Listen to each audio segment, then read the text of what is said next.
This story is titled, My Wife Left Me After I Funded Her Business, claiming that I was no longer on her level, and she went off with her AP. However, now that her business has failed, and her AP did this to her, she's begging for another chance. Hey everyone! Before we jump into today's video, I need your help. We've noticed the channel is losing some traction, and subscribing is one of the best ways you can support us. It's quick, free, and it helps us keep bringing you awesome content. Your support means the world. Let's keep this channel growing together. Thanks so much. Now let's start the video. Alright guys, this is going to be a long one. This all started about 2 years ago. But to really understand how bad I screwed up, you gotta know the background. I've been reading this sub forever, but never thought I'd be posting my own story here. So I'm Mike, 35 male, been married to Anna, 34 female, for 12 years. We've got 2 awesome kids, Zoe, 11 female, and Maya, 9 female. We were that typical suburban family living in Virginia. You know the type. Nice house, decent jobs, kids doing their activities, nothing crazy. I work in medical device sales. Sounds fancy, but I'm just a glorified salesman. And Anna used to work in marketing before deciding to stay home with the kids. Anna was honestly amazing. We met in college. She was this creative, down-to-earth girl who could make anyone laugh, had this way of turning ordinary moments into adventures. Like she'd pack these elaborate picnic surprises for no reason, or start random dance parties in the kitchen while making dinner. Every birthday or anniversary, she'd create these incredible scrapbooks filled with ticket stubs and photos and little notes about our memories together. The kind of stuff that makes you feel like the luckiest guy alive, you know? When the kids came along, she threw herself into being a mom with the same enthusiasm. Made their lunches into little art projects, turned bedtime stories into full theatrical productions, complete with different voices for each character. We weren't perfect, but we were solid. Had our date nights, shared inside jokes, actually enjoyed hanging out together. Here's where my sister Jenny comes in. She's older than me by 2 years and got divorced like 3 years ago. Her ex was a real piece of work, cheated on her with some 23-year-old from his gym. Ever since then, Jenny's gone full women empowerment mode. Like, her whole personality changed. She started posting these crazy long Instagram captions about finding her authentic self and unlocking her feminine power or whatever. I didn't think much of it at first. Jenny was hurting, and if posting quotes from these self-help gurus made her feel better, who was I to judge? But then she started spending more time with Anna. A lot more time. See, Anna was getting kind of restless. The kids were both in school full-time, and I could tell she was bored. She'd always been super creative, used to make these amazing scrapbooks and stuff for the kids. But now she was just scrolling through her phone all day and watching those mind-numbing reality shows. Jenny started coming over like 3 to 4 times a week for these sister sessions. Their words, not mine. They'd sit in our kitchen drinking coffee and talking about unleashing their potential. Jenny kept showing Anna these Instagram accounts of women who built empires from their phones. Most of them were selling some kind of crystals or essential oils or whatever. My parents were actually supportive of this whole thing too. Mom was all, "It's so nice the girls are bonding," and Dad just nodded along because, well, that's what he does. Even my in-laws thought it was great that Anna was finding her passion. Nobody saw what was coming. Anna started talking different. Everything became about mindset and abundance.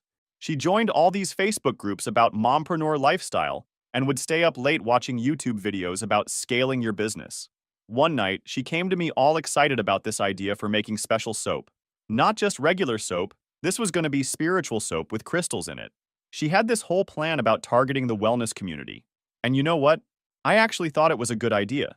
I mean, Anna's creative, she's good at marketing, and people are really into that spiritual stuff right now. Plus, I wanted to be supportive.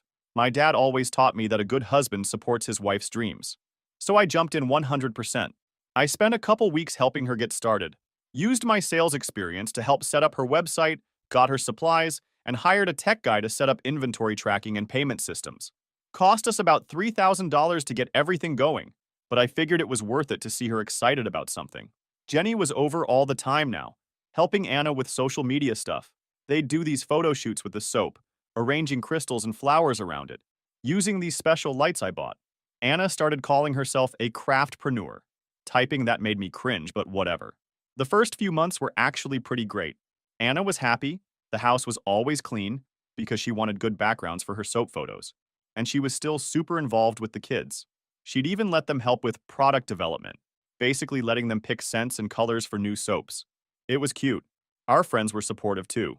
They all bought soap. Anna would go to local craft fairs and actually sell quite a bit. She was making these cute gift boxes with different soaps and crystals, and people loved them. The local yoga studio even started carrying her stuff. Actually, I was so proud of her. I kept telling everyone how amazing she was doing, how she built this business from scratch. Jenny was going around telling everyone she was Anna's business mentor. She wasn't. She just showed her how to use Instagram filters. Even my mom bought like 20 soap sets to give to her friends at church. But hindsight's 2020, right? This was just the calm before the storm.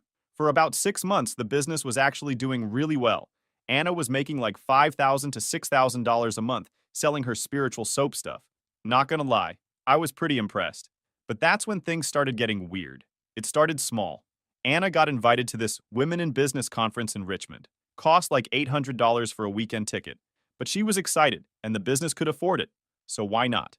Jenny obviously went with her because God forbid Anna do anything without her business mentor.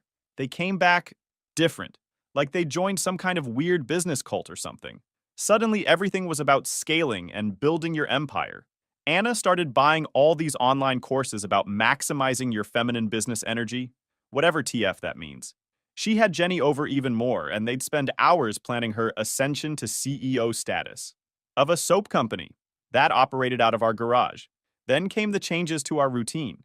Anna used to make dinner every night. She was actually a great cook, but now she was too busy manifesting abundance to do mundane tasks. Direct quote. I started having to pick up takeout on my way home from work because apparently cooking would diminish her CEO energy. The kids started noticing too. Zoe had this big basketball tournament, and Anna missed it because she was doing some online masterclass about Instagram Reels. Maya's teacher called because she hadn't been doing her homework. Turns out Anna was too busy with her business strategy sessions to check it anymore. Our garage turned into this insane soap factory. Like, we couldn't even park the cars in there anymore because it was full of these drying racks and boxes of supplies. The house always smelled like essential oils and sage, because apparently you have to sage your soap inventory for good business energy or some crap. I tried talking to her about it. Like, hey, maybe we should find a balance here? She looked at me like I'd just told her the earth was flat. Mike, you don't understand. This isn't just a business, it's a movement. We're helping women unlock their spiritual potential through mindful cleansing. I wish I was making this up. Jenny wasn't helping at all. She'd be there practically every day, encouraging this nonsense. Anna, you're such a visionary. You're going to be the next Gwyneth Paltrow, because that's what the world needs. Another overpriced wellness brand. The spending got crazy too. Anna started buying all this expensive office furniture for her CEO space, aka the spare room. Like, she spent $1,200 on this fancy chair because abundant CEOs need abundant seating. She hired a business coach to help her step into her power. Started going to all these networking events and seminars. Our joint account was getting drained for all this business stuff. When I brought it up, she got super defensive. I'm investing in our future. You should be grateful I'm bringing in money. Most men would love to have a wife who's building an empire. The worst part? Our friends and family were still encouraging her. My mom kept sharing her business posts on Facebook. My dad told me I should be proud of having such an entrepreneurial wife. Even my friends were like, dude, she's killing it. You should be happy. But they didn't see what was happening at home. The kids were eating cereal for dinner because mom was too busy doing Instagram lives about mindful soap creation. The house was a mess unless she was filming content. She started missing parent-teacher conferences because they conflicted with her mastermind sessions. One night, I found Zoe crying in her room. She'd gotten an A on her science project and wanted to show Anna, but Anna was too busy filming soap-making tutorials to look at it. That hit me hard. Like, what the hell happened to my wife, who used to be so excited about every little thing the kids did? I tried everything to get her interested in literally anything else. Booked us this weekend getaway at that resort she always talked about. She canceled last minute because of some emergency business strategy session. Got her into this fancy cooking class she used to love before all this started. She left halfway through because she needed to align her business energy or whatever. Even tried getting her back into doing stuff with the kids like she used to. Remember those amazing scrapbooks she made for their birthdays? But nope. Apparently that was limiting her entrepreneurial potential. Who even talks like that? When I brought up how much the kids missed spending time with her, she just gave me this condescending look and said, men often try to dim a woman's light when she starts to shine too bright. Like, yeah, that's it. I'm intimidated by your magic soap business that's taking over our garage and ruining our family. Really starting to hate all this spiritual business talk. How's that? It focuses on the early red flags and her changing personality without bringing in the coaching element yet. Want me to adjust anything else? So at that point, she was making decent money, but spending it all on these weird business courses and mindset coaching. That's when Brad showed up.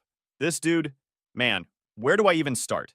She met him at some entrepreneur conference in DC, came home talking about this amazing business coach who had revolutionized the spiritual product industry or whatever. According to his Instagram, which I later checked out, he was some kind of business guru who helped heart-centered entrepreneurs scale their divine businesses. I'm not even joking, that's exactly what his bio said. Brad was like every stereotypical business coach you can imagine, always wearing these tight blue suits, had that perfect white smile, posted constant photos of himself working in exotic locations. Total douche vibes. But Anna, oh man, she was completely starstruck. The first red flag was the price of his coaching program. He wanted $15,000 for 6 months of coaching.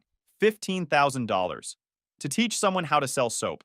I nearly fell off my chair when Anna told me, but she had already paid the deposit using business funds before even talking to me about it. It's an investment in our future, Mike. Brad has helped other spiritual entrepreneurs scale to 7 figures. That was her justification.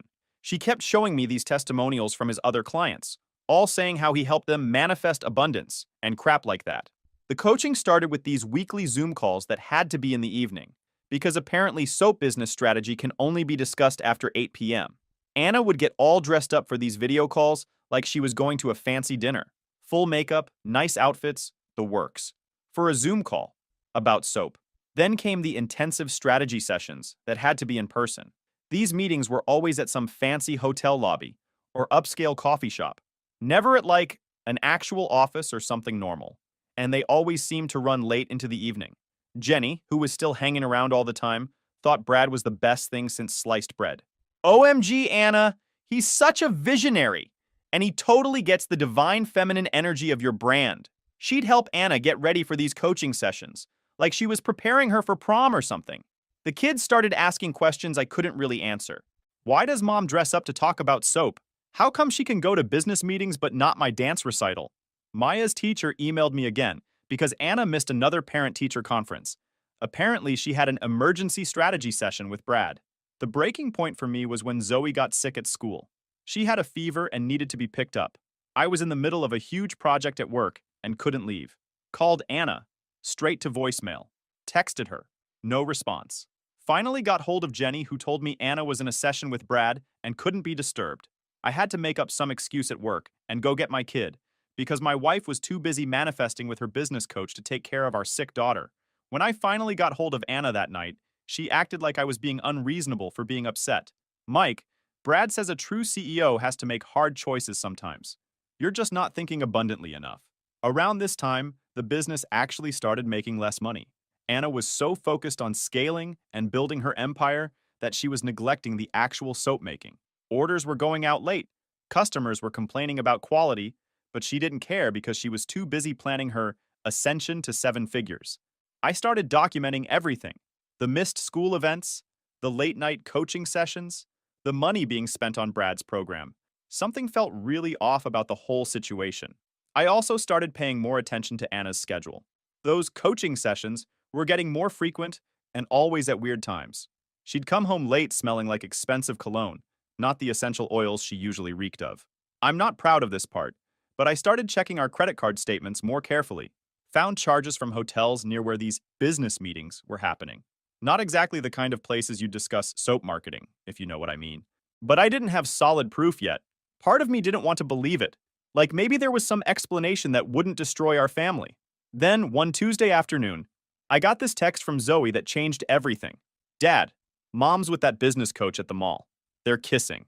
Maya won't stop crying. Please come get us. That text from Zoe shattered my whole world. My daughters, 11 and 9 years old, had to watch their mom making out with another man in the middle of a public Starbucks. They were supposed to be having a fun day at the mall with their friend's mom. Instead, they got to see their mother destroy our family right in front of them. I rescheduled my afternoon hospital appointments and went to get them.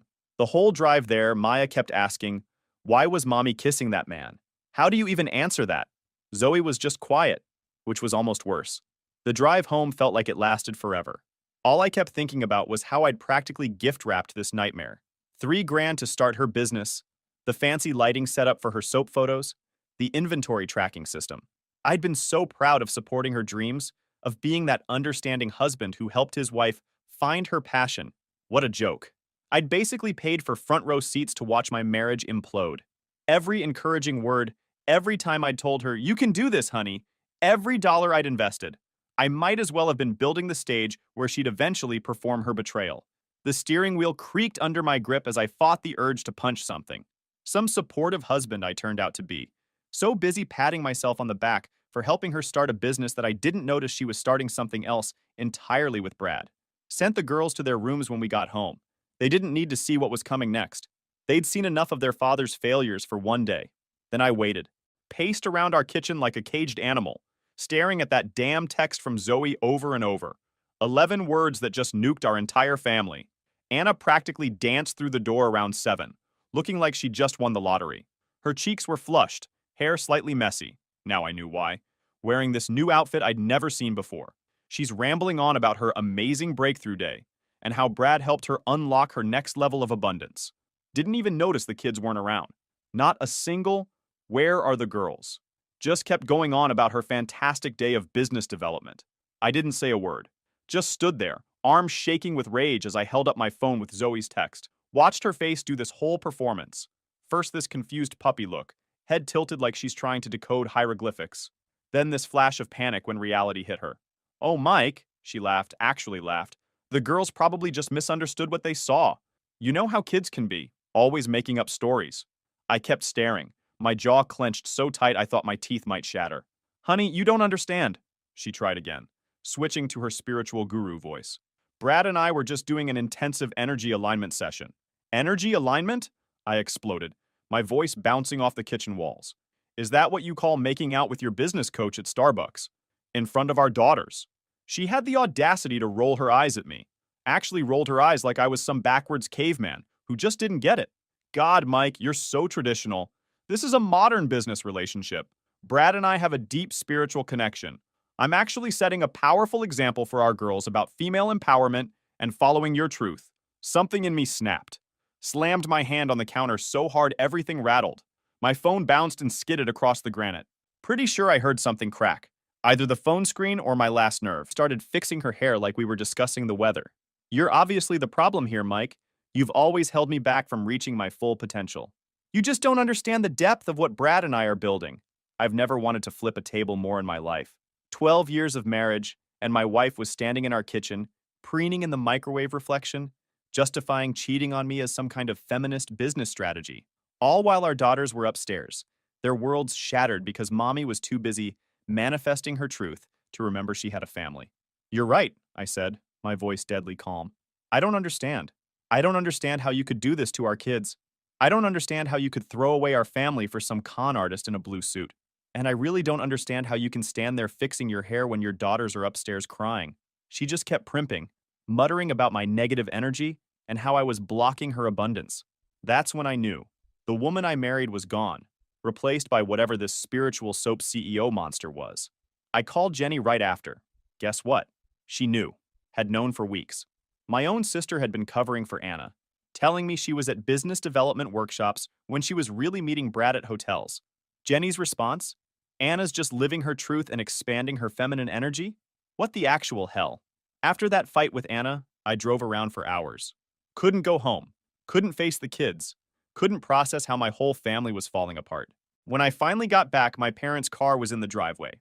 Great. Walking in, I found the typical drama setup. Anna at the kitchen table crying her fake tears, my mom hugging her like she's some wounded angel, Dad standing uselessly in the corner, and Jenny, oh Jenny, pacing around like some cut-rate lawyer about to deliver her closing argument. "How dare you?" Jenny launched at me the second I walked in. She actually pushed me, both hands, right in the chest. "You egotistical, controlling piece of crap. Anna's building an empire and you're trying to tear her down because you can't handle a strong woman." I caught her wrist before she could shove me again. "Don't touch me, Jenny. Not after what your friend did to my kids today." "Let go of your sister," Mom yelled, still hugging Anna. "Your precious Anna was making out with her business coach at the mall, in front of my daughters, in front of your nieces, Jenny. Want to defend that?" Jenny yanked her hands away. "That's a business relationship. You wouldn't understand the deep connection entrepreneurs develop just because your marriage is so primitive and traditional. Primitive? I was done. So done. You want to talk primitive? Let's talk about how you've been covering for her, making excuses when she misses the kids' events, lying about where she is. Tell me, Jenny, how many hotel rooms have you booked for their business meetings? Anna's head snapped up. Jenny went white. Bingo. Yeah, I know about that too. You think I don't see the receipts? The room charges? The business dinners? What kind of aunt helps destroy her niece's family? You're twisting everything, Jenny was screaming now. Just like David did to me. Don't you dare compare me to your ex? David cheated on you, or did you forget that part? Now you're helping Anna do the same thing to me? What happened to cheaters are scum, Jenny?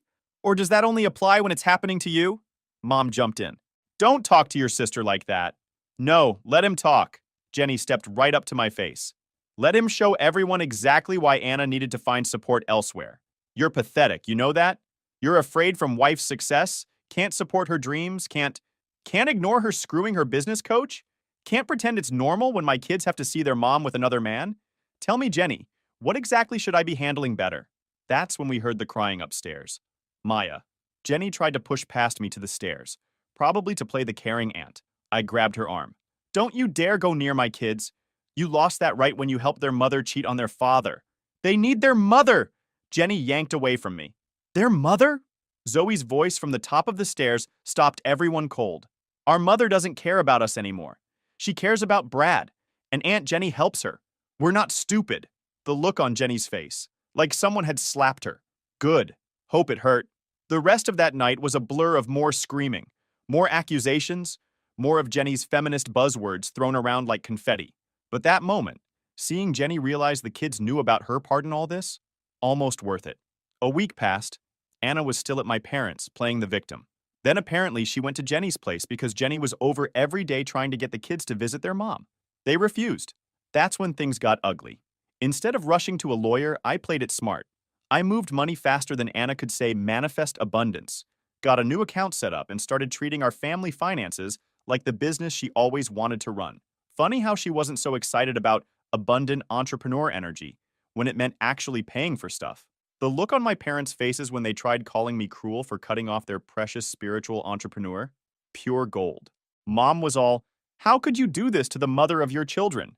Until I dropped all evidence folders on their kitchen table. Hotel receipts, coaching session payments, time-stamped photos. The whole 9 yards. My dad, who usually has the emotional range of a garden gnome, actually muttered, well, damn, when he saw the credit card statements. Coming from him, that's basically like a 3-hour monologue. Meanwhile, Anna's soap empire was crumbling faster than her crystal-infused bars in hot water. Remember all those manifestation posts about scaling to 7 figures? Yeah, turns out manifesting doesn't pay the bills. Who knew? Orders were piling up unfulfilled, customers were demanding refunds, and her spiritual business community was starting to see through the rose quartz-tinted glasses. Here's where I got creative. And by creative, I mean absolutely truthful. Started leaving honest reviews about her products online. No rage, no drama, just straight facts. Order number 127 never arrived. Multiple emails ignored. Requested refund. Or product quality inconsistent. Crystals fell out of soap after 1 use. Not as advertised. Simple, right? Turns out I wasn't the only one holding back. Once one person spoke up, the floodgates opened. It was like watching dominoes fall if the dominoes were overpriced soap bars. Those fancy yoga studios that used to stock her products? Gone. The Instagram influencers she paid to promote her sacred cleansing journey or whatever? Ghosted faster than a Tinder date who finds out you're not actually a Bitcoin millionaire. Her wholesale accounts dried up quicker than her soap in a steam room. Then Brad, our favorite tight suit-wearing guru, straight up vanished when the coaching fees stopped rolling in. Who would have thought a guy charging $15,000 to teach people how to sell soap wasn't actually interested in their spiritual journey? The moment Anna couldn't make the payments, he was gone. No more late-night strategy sessions, no more emergency business meetings, no more nothing. The best part in all that is, I didn't have to do anything except sit back and watch. No screaming, no fighting, just the sweet sound of reality finally catching up with delusion. Jenny tried to do damage control, bless her heart. She was posting these long-winded Instagram captions about weathering storms and rising from adversity faster than Anna could burn sage. But here's the thing about reality. It doesn't care about your hashtags. Anna couldn't even keep her phone on anymore. Remember how she used to be glued to it, always connecting with her audience and building her community? Now she couldn't even afford the bill. Jenny wasn't doing much better. Turns out covering for your friend's affair and enabling her business fantasies doesn't actually pay the bills. Who knew? The landlord finally kicked them both out when the rent checks bounced harder than their abundance mindset off actual business reality. Want to know the definition of karma? Watching two boss babes realize their manifestation journals won't actually manifest rent money. With nowhere else to go, I heard that Anna, our spiritual soap queen, shows up at her parents' doorstep with all her CEO energy deflated like a week-old balloon. Her parents, who had been her biggest cheerleaders in this whole mess, had finally seen enough receipts and evidence to realize their daughter wasn't exactly living her authentic truth, unless that truth involved hotel rooms with Brad. They actually turned her away. And let me tell you, watching my former in-laws choose reality over their daughter's BS was like watching pigs fly while riding unicorns. But here's where it gets really good. Jenny, the original feminine power guru who started this whole mess, well, she went crawling back to her ex. Yeah, that ex. The same guy she spent 3 years calling every name in the book on Instagram. The dude she claimed was dimming her light and suppressing her feminine energy. Suddenly, he was her stable foundation and proof that love conquers all. The mental gymnastics Jenny pulled to justify this move would have won her Olympic gold. Her Instagram went from "men are trash" to "sometimes the universe brings people back together for a reason," faster than you can say hypocrite. She even had the audacity to post a 12-part series about forgiveness and growth, while conveniently forgetting all those posts about how her ex was basically Satan in business. Casual. Meanwhile, Anna ended up in this tiny one-bedroom apartment that looked like a soap warehouse had a baby with a crystal shop. Boxes of unsold inventory everywhere. We're talking floor-to-ceiling stacks of spiritual soap that nobody wanted. Those same products she swore would make her millions were now basically really expensive air fresheners. The irony of her being surrounded by cleaning products while her life was this messy? Chef's kiss. After a month, I found out that these two brilliant minds decided their next move should be starting a spiritual coaching business. Because apparently, the best time to start coaching others is right after you've spectacularly failed at everything yourself. Shockingly, nobody was buying what they were selling anymore. Turns out when people watch you crash and burn your soap empire, they're not super keen on paying you for life advice. Their social media engagement dropped faster than their credibility, which was already somewhere in the Earth's core at this point. While all this was going down, I was focused on one thing: getting legally untangled from this mess and focusing on my kids. Got myself the kind of lawyer who eats entrepreneur's energy for breakfast. The evidence pile I handed him was thicker than Anna's manifestation journal. Every bank statement, every delusional business expense, all meticulously documented. You should have seen Anna trying to play the victim in court. She pulled out every stop. Tears on command. Stories about sacrificing her successful marketing career for our family, conveniently forgetting she left that job to sell magical soap. Claims about how she deserved spousal support because she was finding herself. My lawyer shut that down faster than Brad, shut down her calls when the money ran out. Then came the custody battle, or should I say, attempted custody battle. Anna tried pushing for joint custody, probably thinking she could secure some child support to fund her next spiritual venture. But here's the thing about kids. They see right through BS. Zoe and Maya, bless their hearts, stood up in court and basically said, "Thanks but no thanks" to living with mom full-time.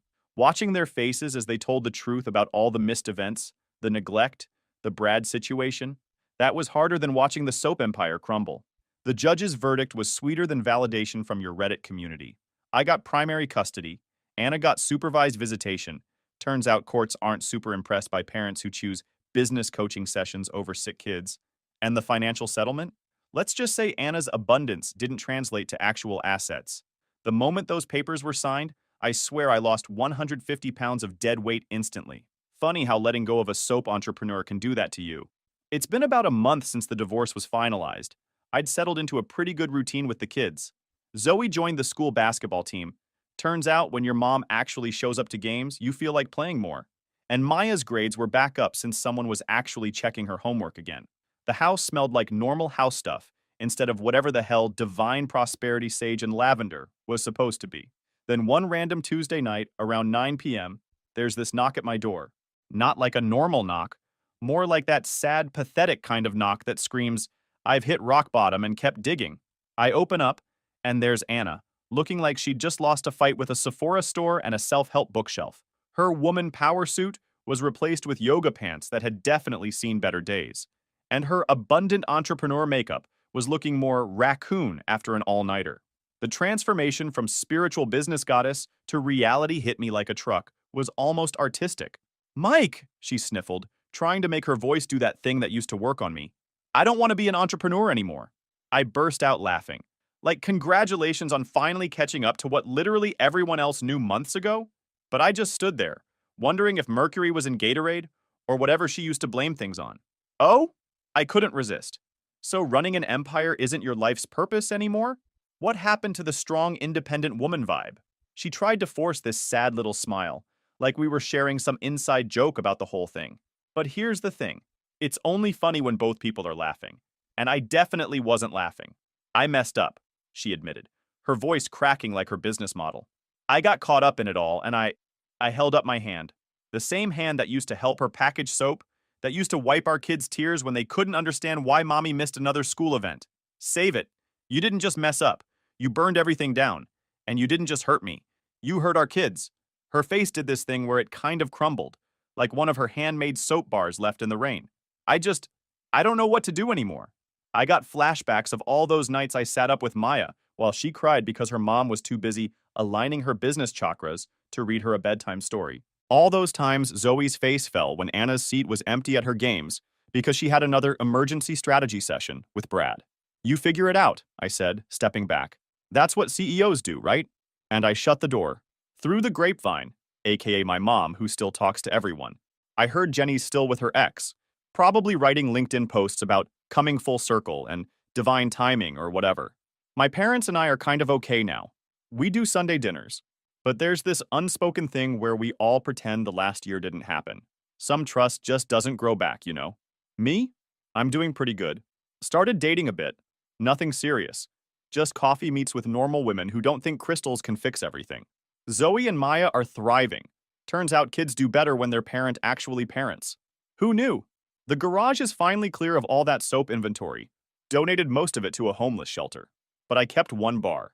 It sits on my desk at work. This weird purple thing with a crystal stuck in it.